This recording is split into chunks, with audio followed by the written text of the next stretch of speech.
Are you afraid to record in public? Me too. Here I am in a hotel room all alone. My wife isn't even here, which is why I've got the air conditioning turned up a little bit and because she likes it 5 degrees cooler. But that's none of your concern.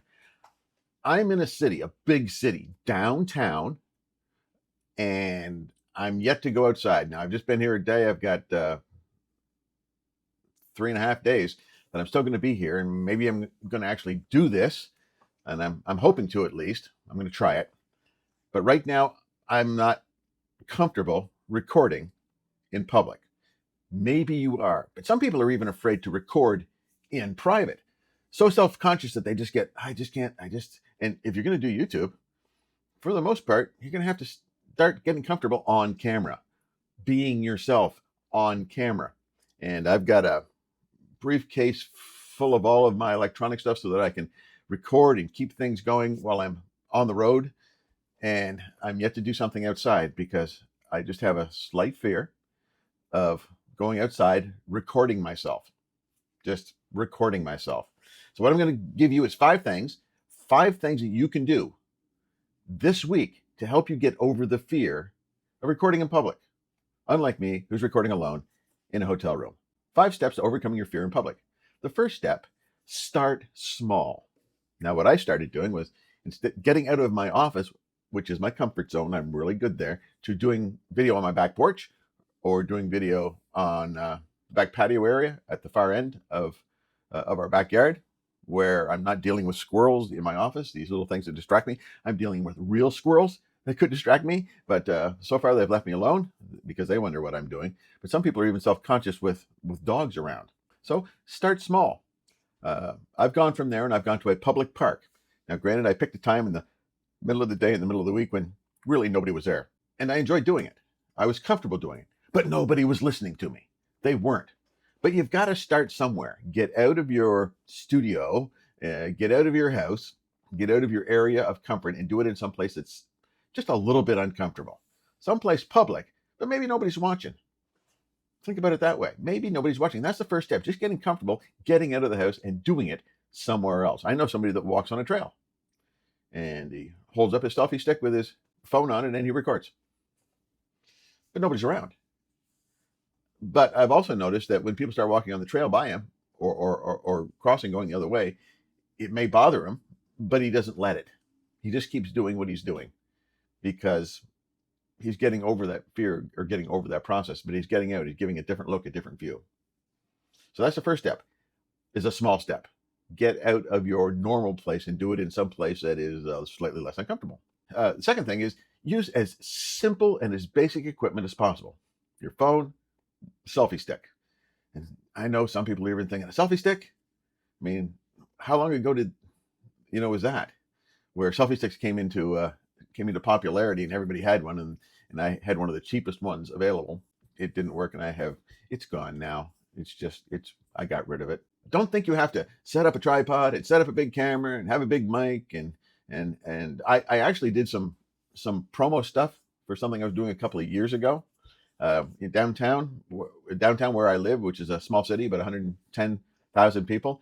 And the guy that was doing this filming for me, he had an idea of 2 or 3 different places. And so I am walking around with a 2-man film crew and a big camera. It wasn't just like an iPhone on a selfie stick, a big camera and a second guy carrying other equipment. And we were walking downtown and walking by people. And as we were walking by people, they were staring at me. And so finally I just said to some of the people that we walked by, I said, never go anywhere without your film crew. You never know what's going to happen. Sure.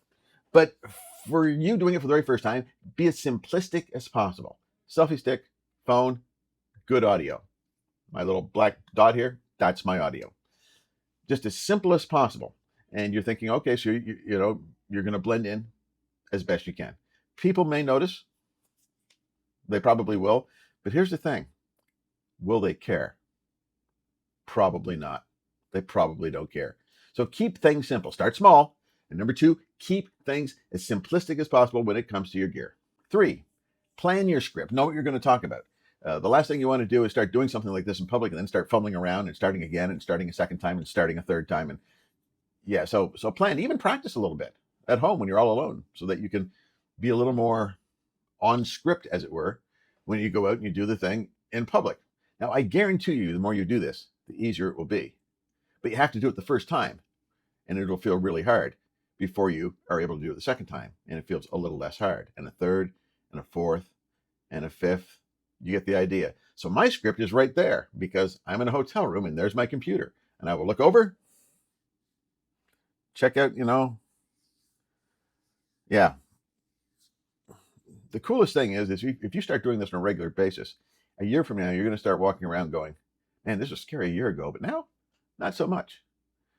You become a little less self-conscious.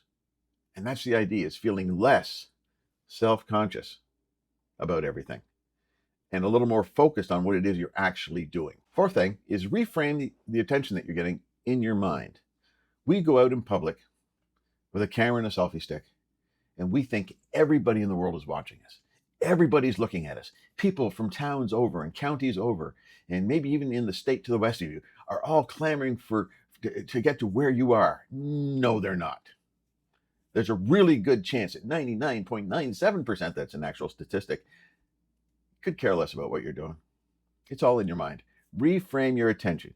Your attention is you, your message, and your camera. Reframe your attention. Reframe who you're talking to, and realize and tell yourself, nobody really cares. They just don't. And that's the way you want it. But in our minds, we build it up. We think the world is watching. We think satellites are diverting from their regular schedule to tune in on us from above because we're holding a selfie stick and a camera and we're going to say something. Now, if that does actually happen, well, I'm questioning national security, for one thing, with regard to you. And the second thing is, what a waste of resources if they're doing that just to put attention on me. That's my thoughts. So you don't have to worry about thinking that the world is watching you. The world really doesn't care. And sure, maybe a few people might be curious, and that's okay. That's fine. Let them be curious. It just doesn't matter. Just say it again. It just doesn't matter what other people think. Reframe how you think. Reframe how you think attention is being laid for you. 5, you've gone out, you've done everything, you did the recording, you felt awkward, you want to do it again, you want to throw away the footage that you filmed. Don't do that. You feel like you want to do it, but don't do that. Celebrate. The 5th point is celebrate. Hey, I got out of the house. Hey, I got out of my studio. Hey, I got out, went to a public place. I did. I went to a public place and I turned on record and I said things out loud. Ooh. Scary? No, it's not scary. Not even in the least. But you did it. So celebrate it. You got over a barrier. A small barrier, but a barrier nonetheless. You started small, you worked your way up, you got out there, you did it, and you've done, it's great footage, it's crappy footage. Maybe you've got B-roll all of a sudden. Think about that. Maybe you've got B-roll. Maybe you've got a masterpiece, and you just nailed it, and you just don't realize it yet. But as soon as you're done filming, you get back in the car, you get back to your house, whatever it is, celebrate the fact that you did something that you've never done before. And that's the cool thing. You've done something, you've taken one more step. Now you can work at editing the video out a little bit and go on from there. And you're thinking, Bill, you're a little bit hypocritical because you're doing this from, well, a hotel room. And you're right. I am doing it from a hotel room. But as you can see, I did go and I did get out and I did walk around and I did, down and out of the hotel and down. I was heading down to pick my wife up. She's here for a conference and I always get to come along and hang out around town while she's gone to the conference. That's what we're doing here. But by the end of the weekend, I'm hoping to take my selfie stick and my phone and go out and do a little bit of video like this, where I'm actually outside in public.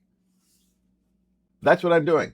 But overcome your fear of doing something in public. You just have to start small and you just have to build up to it. But have a plan, get on out there and get some footage down of you talking into your camera or whatever you're using in public. People don't care. And if they do, it'll also be for some very good footage. Think about that. It'll also be for, just roll with it. Honestly, as a bonus, if somebody comes up and says, "What are you filming?" You're going to say, "Hey, I'm filming me, and now you're in it." Or something like that. Or just say, "Hey, I'm just making a video. Hey, thanks for asking. Have a good day." Always be nice, always be polite, and acknowledge. And if they want to talk more, if you're that type of person, talk more with them. But if you're not, you're saying, hey, I got to finish this project first. And when I'm done, if you're still around, I'll be more than happy to talk to you. But right now, I got to finish this project. Think about that and always keep recording because you never know what kind of great footage you're going to get that you can use later. And by the way, my name's Bill. I'm learning YouTube and I'm taking you on the journey with me to do YouTube. I want to stay just far enough ahead of you so everything that I learned is fresh and for you so that I can teach you the stuff that I'm learning. Stuff that I'm learning 2 weeks ago, I want to be able to share with you this week. And I just want to stay just a little bit ahead. That's my goal as I grow this YouTube channel. So ask questions, make a comment, press the like, press that button and subscribe. I appreciate it. And I want to continue to give value to every video that I make and get better every time I make a video. That being said, have a great day. Okay, checking on height to see where my head is related to the frame. Checking on height to see where my head is related to, yeah. Take 3. Still working on the top of the head to the thing. Pretty sure the sound is dialed in. Take 4. Testing the microphone and again with the head. I think I got it this time.